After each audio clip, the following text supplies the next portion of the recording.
The rest of the fourth tale. This was the moment when he usually woke up, when she fell, screaming, out of his grasp, into the abyss, taken by the nightmare, lost forever. This was where he usually sat up in bed, covered in sweat, his heart beating so fast he thought he might die. But he didn't wake up. The nightmare still surrounded him. The yew tree still stood behind him. "The tale is not yet told," it said. "Take me out of here," Connor said, getting shakily to his feet. "I need to see my mum." "She is no longer here, Connor," his original monster said. "You let her go." "This is just a nightmare," Connor said, panting hard. "This isn't the truth." "It is the truth," said the monster. "You know it is. You let her go." "She fell," Connor said. "I couldn't hold on to her anymore. She got so heavy." "And so you let her go." "She fell," Connor said, his voice rising, almost in desperation. The filth and ash that had taken his mum was returning up the cliff face in tendrils of smoke, smoke that he couldn't help but breathe in. It entered his mouth and his nose like air, filling him up, choking him. He had to fight to even breathe. "You let her go," said the monster. "I didn't let her go," Connor shouted, his voice cracking. "She fell." "You must tell the truth, or you will never leave this nightmare," the monster said, looming dangerously over him now, its voice scarier than Connor had ever heard it.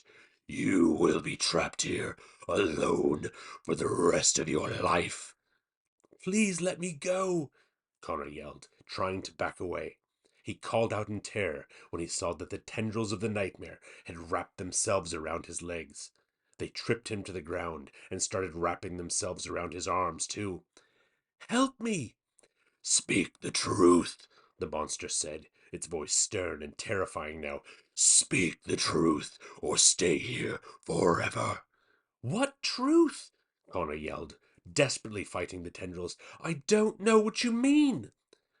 The monster's face suddenly surged out of the blackness, inches away from Connor's. "You do know," it said, low and threatening, and there was a sudden quiet.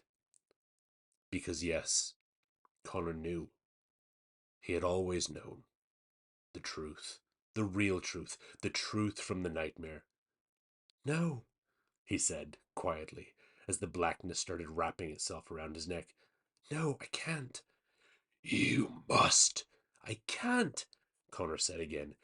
"You can," said the monster, and there was a change in its voice, a note of something, of kindness.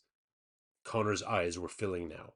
Tears were tumbling down his cheeks, and he couldn't stop them, couldn't even wipe them away because the nightmare's tendrils were binding him now, had nearly taken him over completely.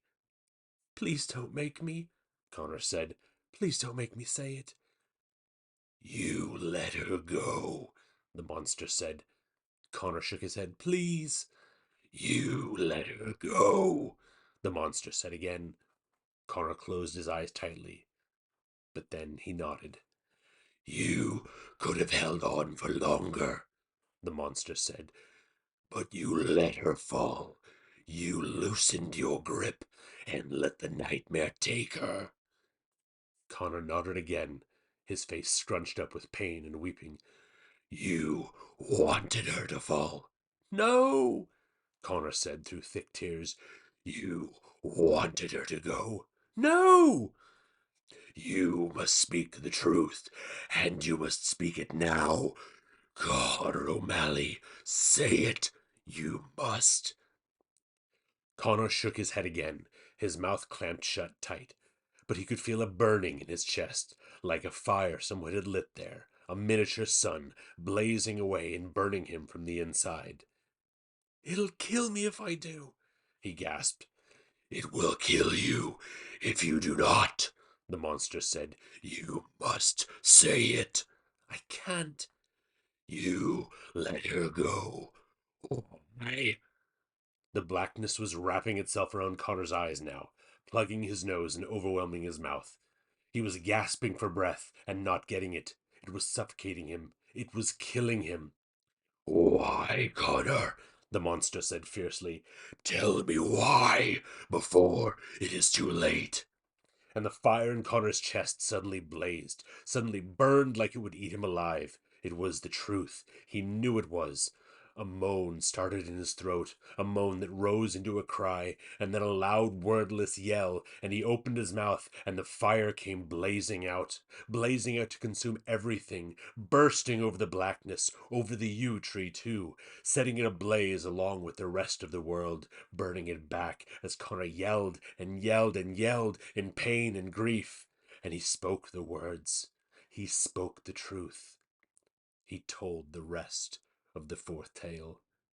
"I can't stand it any more," he cried out as the fire raged around him. "I can't stand knowing that she'll go. I just want it to be over. I want it to be finished." And then the fire ate the world, wiping away everything, wiping him away with it. He welcomed it with relief, because it was, at last, the punishment he deserved.